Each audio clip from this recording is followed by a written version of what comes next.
తెలంగాణ ప్రజలకు, వృద్ధులకు, వితంతువులకు, వికలాంగులకు తెలంగాణ రాష్ట్ర కాంగ్రెస్ ప్రభుత్వం అదిరిపోయే శుభవార్తను తీసుకొని రావడం జరిగింది. మరి ఆ శుభవార్త ఏంది, దానికి సంబంధించిన పూర్తి సమాచారాన్ని ఈ వీడియోలో మనం కూలంకషంగా మాట్లాడుకుందాం. ఈ వీడియో చూస్తున్న ప్రతి ఒక్క తెలంగాణ ప్రజానీకం, వృద్ధులు, వికలాంగులు, వితంతువులు ఈ వీడియోని లైక్ చేయండి. లైక్ చేసి బంధుమిత్రులకు షేర్ చేయండి.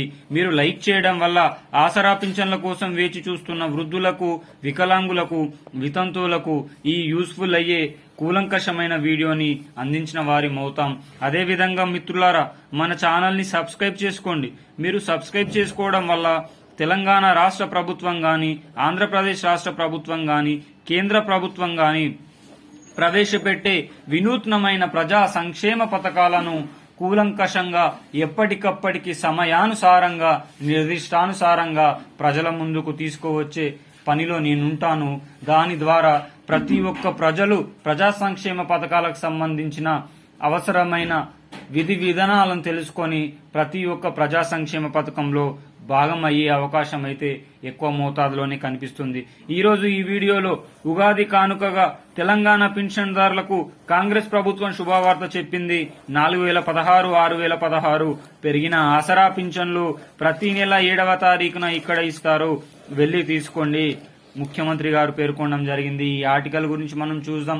మిత్రులారా, పెరిగిన ఆసరా పింఛన్లు ఎప్పుడా అని వేచి చూస్తున్న ఆశాబాహులలో తెలంగాణ రాష్ట్ర ప్రభుత్వం వెలుగులను నింపిందని చెప్పుకోవచ్చు.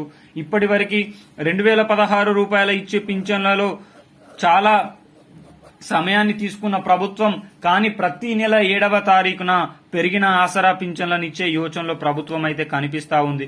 దీనికి సంబంధించిన జీవో ఈ 2-3 రోజుల్లో కూడా విడుదలయ్యే అవకాశం అయితే ఉంది.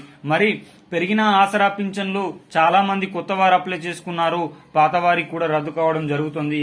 దానికి సంబంధించిన పూర్తి సమాచారం తెలుసుకుందాం. పాత వారికి 50 నుంచి 1,00,000 మందికి, 50,000 నుంచి 1,00,000 మందికి రద్దు చేసే యోచనలో ప్రభుత్వం అయితే కనిపిస్తా ఉంది. బోగస్ సర్టిఫికెట్లు పెట్టారు, సదరం సర్టిఫికెట్లు సరిగా లేవు, ఆధార్ కార్డు లేదు, అదేవిధంగా రేషన్ కార్డు సరిగా లేదనే నెపంతో 50 నుంచి 1,00,000 మంది వరకు కూడా రద్దు చేసే యోచనలో ఉంది. మరి కొత్తగా అప్లై చేసుకున్న పింఛన్దారులు 10 నుంచి 15 లక్షల మందిలో 20 నుంచి 25 లక్షల మందిలో కేవలం 5 లక్షల మందికి వారికి కొత్త వారికి ఇచ్చే యోచనలో ప్రభుత్వం కనిపిస్తా ఉంది. దీనికి సంబంధించి ప్రతి నెల బ్యాంక్ అకౌంట్ లో వేస్తారని వస్తున్న ఊహాగానాలకు ప్రభుత్వం చెక్ పెట్టింది. పోస్ట్ ఆఫీస్ లోనే ఆసరా పింఛన్లను వెళ్లి తీసుకోండి అని కూడా ప్రభుత్వం చెప్పింది. ఎన్నికల కమిషన్ ఆఫ్ ఇండియా ఆధ్వర్యంలో ఉంటుంది ఇప్పుడు పింఛన్లు ఇచ్చే పథకం. కావున ఎలక్షన్ కమిషన్ ఆఫ్ ఇండియా ఎలాంటి సందిగ్ధతకు లోను కాకుండా సరైన సమయాన ఈ ఉగాది నుంచి పెరిగిన ఆసరా పింఛన్లను ఇచ్చే అవకాశాలు అయితే ఎక్కువ మోతాదులో ఉన్నాయి. వీడియో నచ్చితే లైక్ చేయండి, కామెంట్ చేయండి. జై జవాన్, జై కిసాన్, జై హింద్.